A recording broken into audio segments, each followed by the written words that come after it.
একটি মহল ধর্মের নামে বিভেদ সৃষ্টি করতে উঠে পড়ে লেগেছে বলে মন্তব্য করেছেন এলজিআরডি মন্ত্রী মির্জা ফখরুল ইসলাম আলমগীর।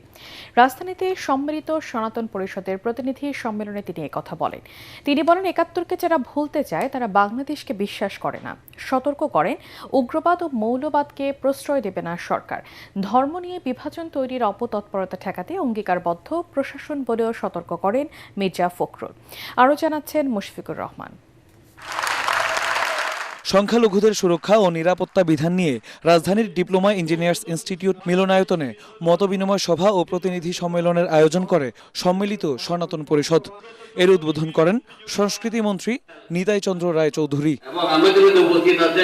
এ সময় স্থানীয় সরকার মন্ত্রী মির্জা ফখরুল ইসলাম আলমগীর বলেন, একটি গোষ্ঠী ধর্মের নামে দেশে বিভাজন সৃষ্টি করতে চাইছে, তাদের বিরুদ্ধে রুখে দাঁড়ানোর আহ্বান জানান তিনি। উগ্রবাদকে প্রশ্রয় না দিয়ে উদার গণতান্ত্রিক বাংলাদেশ প্রতিষ্ঠা করতে চায় সরকার বলেও জানান তিনি। আমি পেছনে ফিরে তাকাতে চাই না, এই জন্য চাই না যে বারবার পিছনে থেকে অতীতচারিতা করে আমরা সামনের দিকে এগুতে পারি না। আমরা সামনের দিকে এগুতে চাই। আমরা আপনাদের সঙ্গে যেন কোনো বিভেদ সৃষ্টি না হয় সেই ব্যবস্থাকে আমরা তো সচেতনভাবে দেখতে চাই। একটি মহল কিন্তু খুব সচেতনভাবে ধর্মের নামে বিভেদ সৃষ্টি করতে উঠে পড়ে লেগেছে। বসুন্ধরা টিস্যু অশুদ্ধতার বিরুদ্ধে এক বিন্দুও ছাড় নয়।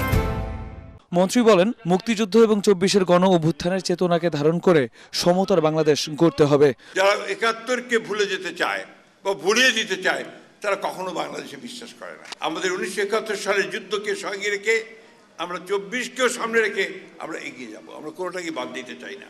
অধিকার আদায়ে হিন্দু ধর্মাবলম্বীদের আরও সচেতন হওয়ার আহ্বান জানান মির্জা ফখরুল। বলেন, সনাতন ধর্মাবলম্বীদের সমস্যা সমাধানে কাজ করছে সরকার।